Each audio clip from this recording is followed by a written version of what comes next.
Welcome back. You found your way electronically, of course, to Ringworm. The only way to get here, unless you're me. I've been thinking about doing this kind of video for a while, just to answer a bunch of your common questions, both from the comments on the videos, and I put a call out to the folks on Patreon, asked if they had any questions, and I've got just a whole bunch of chainsaw milling to do today, making lumber for my upcoming bow-legged gazebo that I'm making out here in the forest. And I thought I'd maybe do a little bit of work, answer some questions in between. And I mean, as you clearly know, if you guys have checked the comments at all, I get a lot of the same questions over and over and over, so I'm hoping also that I can just send folks in the future to this video. And if you guys are looking around in the comments and you see people asking questions that you already know the answer to, feel free to answer them for me. That'd be great. As you guys know, I read all the comments and answer most all of them. But after a while, you know, after a year and a half of, oh, it's getting heavy, of answering the same questions over and over, it makes a guy a little crazy. So if you answer them for me, that'd be awesome. You can get extra ringworm points, which can be traded in at a later date for peanut butter. Not my peanut butter, of course. That would be unsafe. But if people like this video, I might consider doing it again in the future, maybe every 6 months or a year or something. So if you got any questions that you think other people would be interested in the answers to, you can put them in the comments, or, you know, if you're a patron on Patreon, put them there and I'll make sure to fit them into the next video if we do this again. Let's do some milling.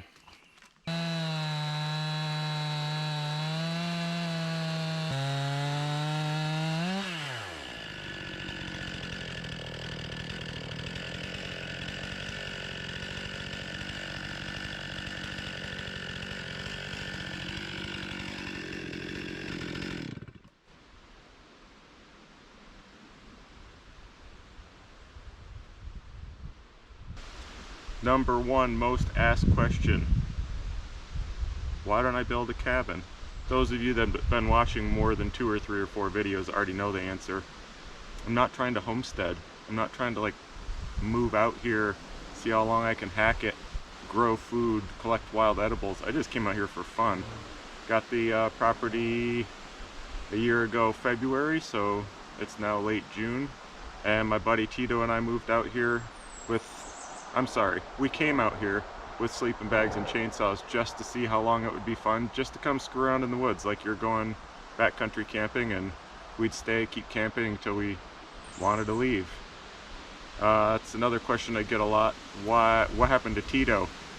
He was out here for what, 3 months or so, and then when we first opened back up for COVID last summer, and I don't know, June or July or something, he had to go back for work. And he had to get a place because he went back to work, so he's not come back. He's been back a couple times just for a night or two. And yeah, Tito's one of my best friends from high school, way back when, down in southern Michigan. Went to high school together, and we've known each other since then. Actually, I think one of the only people I still know from high school that I'm actually in touch with. He's not officially family, but he might as well be. He's been kind of adopted into my family.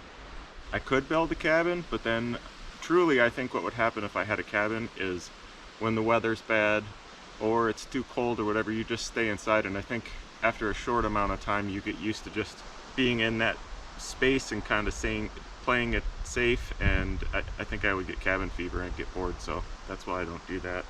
Oh yeah, and one more from One Runt on Patreon.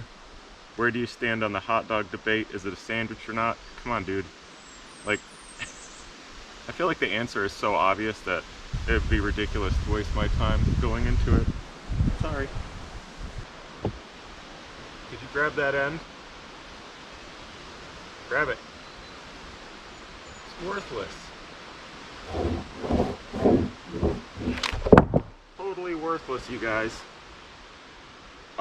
Ray also asked, and he's the last in a long line of people that asked why I don't have solar out here. Michigan is not known for sunny days, has far more cloudy days than sunny. This is just forest, straight forest, for miles and miles in every direction. There are a few small holes in the canopy where I've built stuff and took down 4 or 5 or 6 trees, but no sunlight gets through here. Also, it costs money, and you guys would be astounded to know what a shoestring budget I live on and do all this on. So if you buy solar, you have to pay for the solar, you have to have a battery bank, you have to have all the wiring, the charge controllers, all that. And I know there are cheap ways to do it, but that coupled with not really getting any sun here just doesn't really seem that worth it to me. Also, it's just a lot simpler with a tiny little generator, because in the winter time I edit videos in the deer castle. So I can just grab that little generator, take it there, set it underneath, plug in a cord that goes up into the deer castle, and I could sit there with a little propane heater on and edit videos. If I did solar charges batteries, carry the batteries around, or you'd have to have multiple solar systems, and it's just way too complicated. I understand it's not that complicated for a lot of people, but out here I'm limited in the number of hours I can do stuff. I work maybe average of 14 hours a day just to do things like get drinking water, filter drinking water, stay warm, do laundry. It's just go, go, go all day long, and I absolutely love it, but there's just only enough hours and dollars to, you know, it all has to be chosen where that time and money goes very carefully.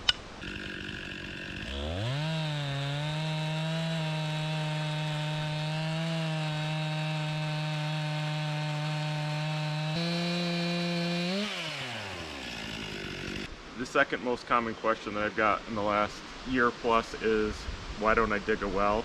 There is just inches of really poor quality soil on top of rock, solid rock everywhere. You'd be hard pressed to start digging 100 holes out here and get one of them that you could go down more than a foot.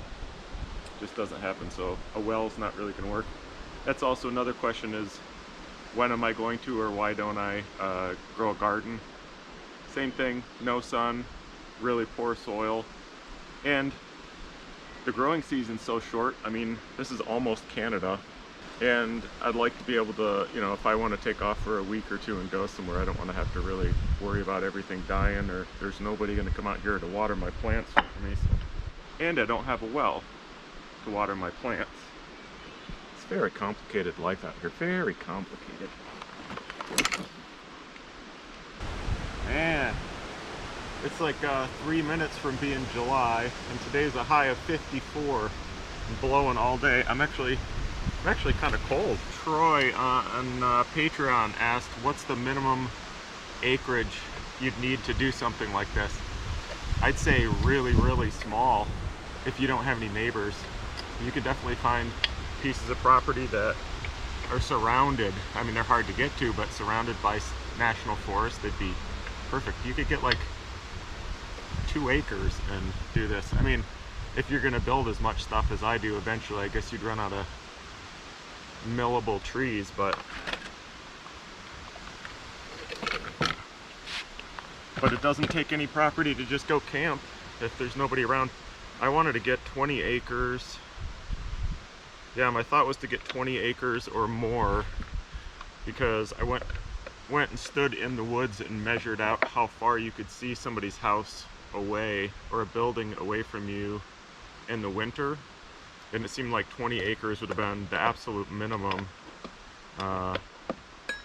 If you built right in the middle of it, or you kind of like had camp right in the middle of it, you wouldn't necessarily have neighbors staring at you. But yeah, if you don't have neighbors. He also asked, what's my favorite attribute of the property, and it's probably its remoteness. I like that there's absolutely nobody around here, so I don't have to worry about annoying the neighbors or having people drop in or anything like that. At the same time, the only thing I would change is I'd like it to be more remote. I want to be absolutely certain that there's no chance anybody will ever find me. I don't know why that is, why I want that, but that just seems like it would be really nice. He also asked if there's anything I wish I had.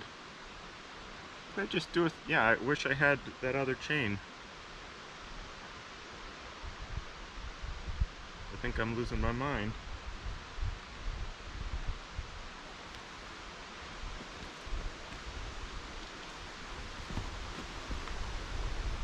I do wish the property had some water on it, like a significant amount of water. Even just like a good creek would be nice, but you know, that the properties I looked at that had any kind of water were in the neighborhood of 3 to 4 times the price for the same amount of property. And to me, it's like I'd rather keep that money and use it to live on and actually get to use this place than spend all that money and have to go right back to work. To me, it's always worth having some kind of sacrifice like that in order to get to do the thing more, you know what I mean? Further, is there anything you wish you had? The only thing that I can think of that I wish I had out here is a chipper.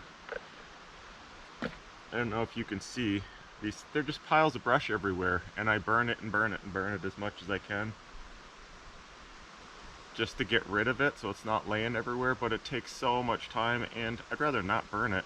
It'd be awesome to have like a 4 or 5 inch gas powered chipper out here that I could just wheel around or pull behind the 4-wheeler, pull up to one of these piles, make wood chips and wood chip over all these trails. That would be freaking sweet, but I don't have the money for it, and ultimately I'm not going to spend the money on it because it's not going to make me a whole lot happier to have it. You know, it'd just be one of those things that would be really cool to have.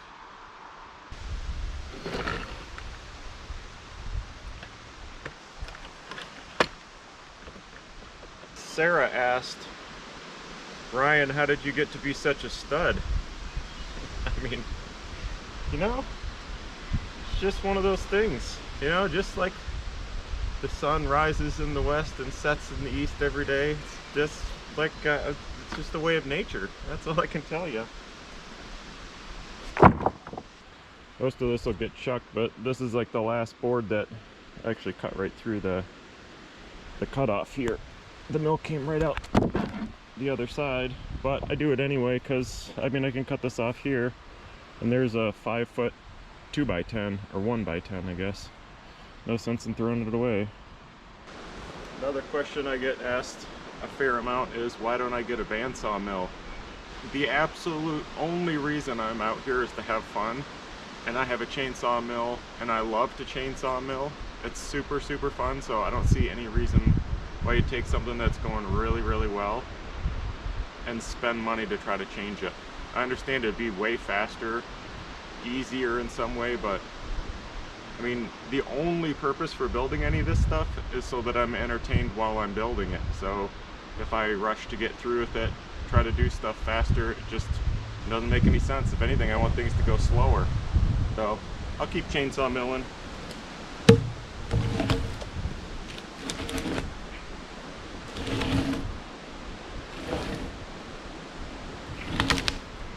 Barry asked on Patreon where all the quotes come from before the videos, and I am a list guy. I keep lists of everything, and nowadays they're all on my phone.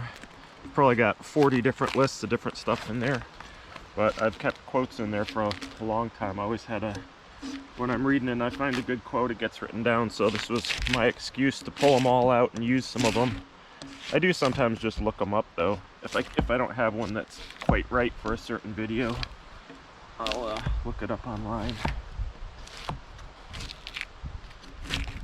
Of course, if I'm looking for one quote online, I find 5 more that I really like that aren't the right one for that day, so my list is getting longer and longer. It's come up in quite a few, several videos that I used to do. I used to have a business doing canvas work on boats, making enclosures and covers and stuff like that. And Barry asked how I got into that and why I stopped doing it. I actually, before I moved back here to Michigan 4 or 5 years ago, I lived in San Diego on a sailboat for I think about 6 years or so.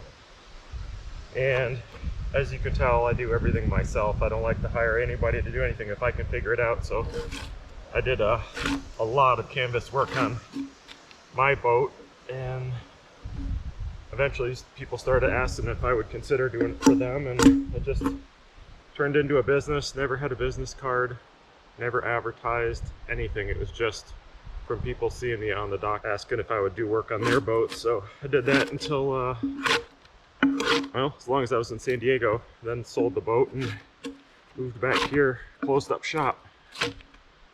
There's one easy business to close down, I just left.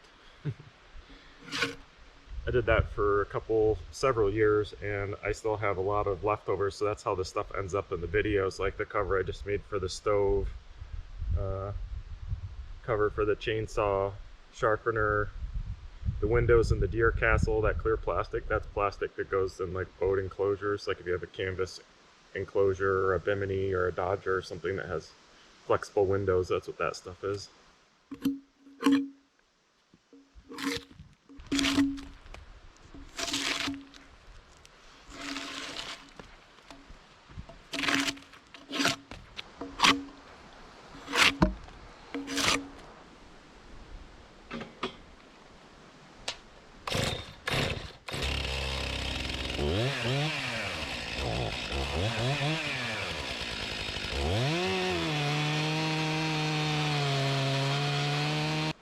I ripped these big boards right down the middle to make two rafters, so I just went through and cut all the roddy, buggy stuff off the outside. So you see it's got some pretty interesting shape and knots and stuff left. I'm going to leave it just like that, and that'll just hang down into the gazebo.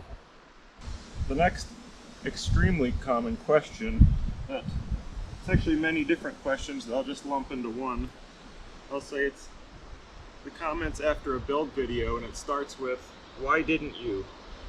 As in, why didn't you use screws instead of nails? Or why didn't you use joist hangers?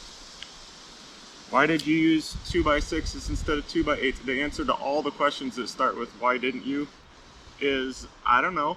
I don't know how to do this stuff. So I keep saying over and over, and I understand that some of the people commenting on videos haven't watched a whole bunch of them, so they don't really know what's going on, but I don't have joist hangers, I don't have the right screws, and I really, really, really don't care to do it the right way. Again, it's really hard for people to understand that I'm doing this just for the fun of doing it and not for the finished project, but I've said it before, it's like going up to a kid, a 4-year-old playing with Lincoln Logs, and saying like, hey, OSHA would never let that fly, buddy, or like, where are your joist hangers? Those are the wrong connectors and fasteners and whatnot. It's just for fun, man. Lighten up, you know? Just lighten up, world. And clearly, living outside like this, I do get a lot of people ask about, you know, where's my machine gun or grenade launcher or tank to deal with the bears and wolves and all that stuff. And I would love to see those animals come walking right through camp. It's different if they actually get into your stuff and dump your cooler and make a habit out of it, but they don't want to be around people. They're really not ever anything to worry about, hard as that is to believe. Be much more worried about spending 3 days in a city than I would 2 years sleeping out here in a tent. It's safe, except for the chainsaws.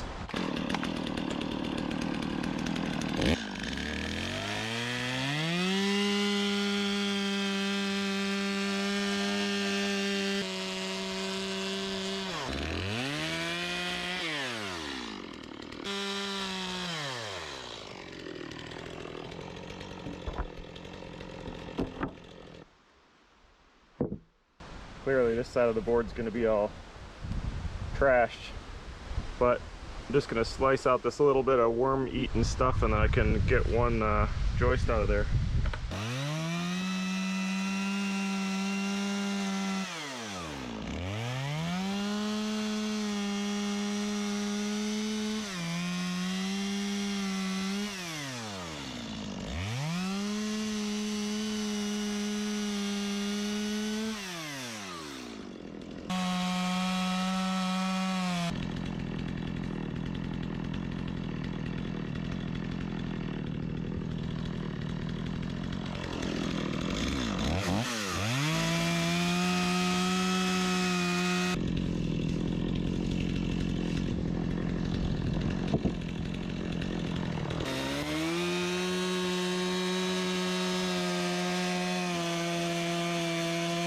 Now, instead of leaving this edge looking like this, all crazy, I could snap a line as far out as I could go, like here, and cut that off. I'm gonna snap the line here and get rid of all this bad stuff, but I prefer just to leave all this on. So, you know, the board will only be 6 inches wide here and 8 inches wide here, but it's not gonna make it any weaker to leave this extra on, and I think it looks kind of cool. Another question I hear a lot is, shouldn't you get chickens or goats or some kind of animals to have there? And again, I'm not homesteading. I'm just having fun here. I would love to have some animals, and many people say the one thing that's missing from out here is a dog, and I totally agree that this place needs Bernese Mountain Dog.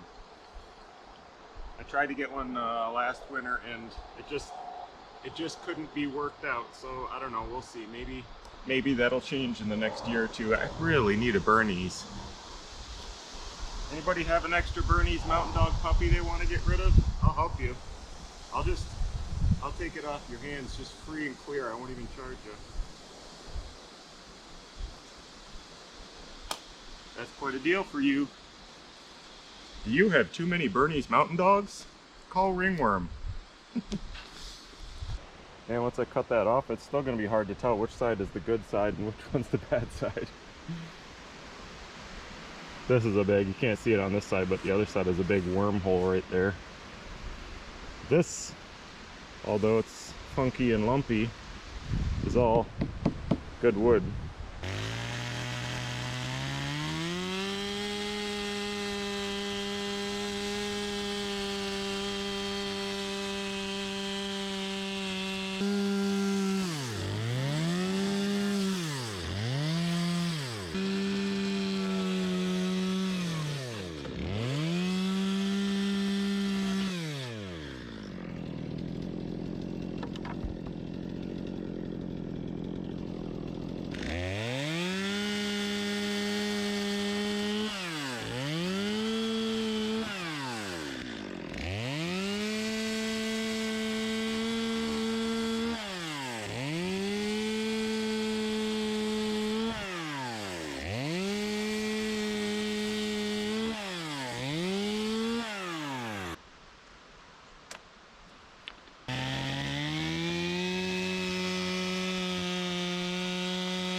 Another question I get quite often is, how long am I going to stay out here? I'd love to know that myself. It's gotten more fun the longer I've been out here, and I can't imagine leaving anytime in the near future. I have a feeling one day it'll just hit me, like I'll just be ready to go, and I'll pack up and get out of here and start with something else. But for now, if I can stay out here financially, then just keep chainsawing crap up. It's a hoot.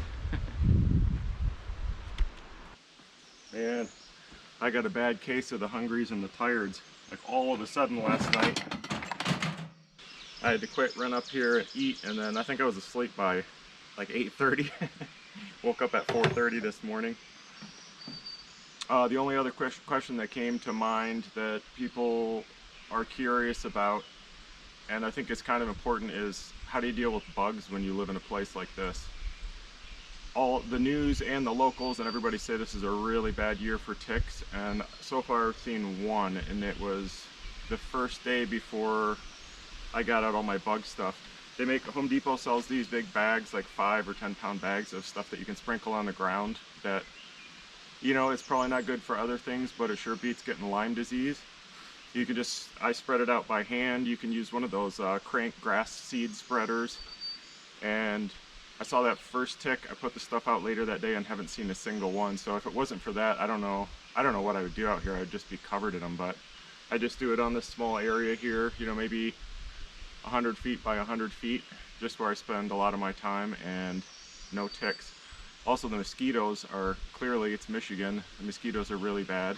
So I use these guys. This is what makes life bearable out here. I don't know if you've seen them before. It's called the Thermacell. It's got a propane cartridge in it, or butane rather. These little butane cartridges. And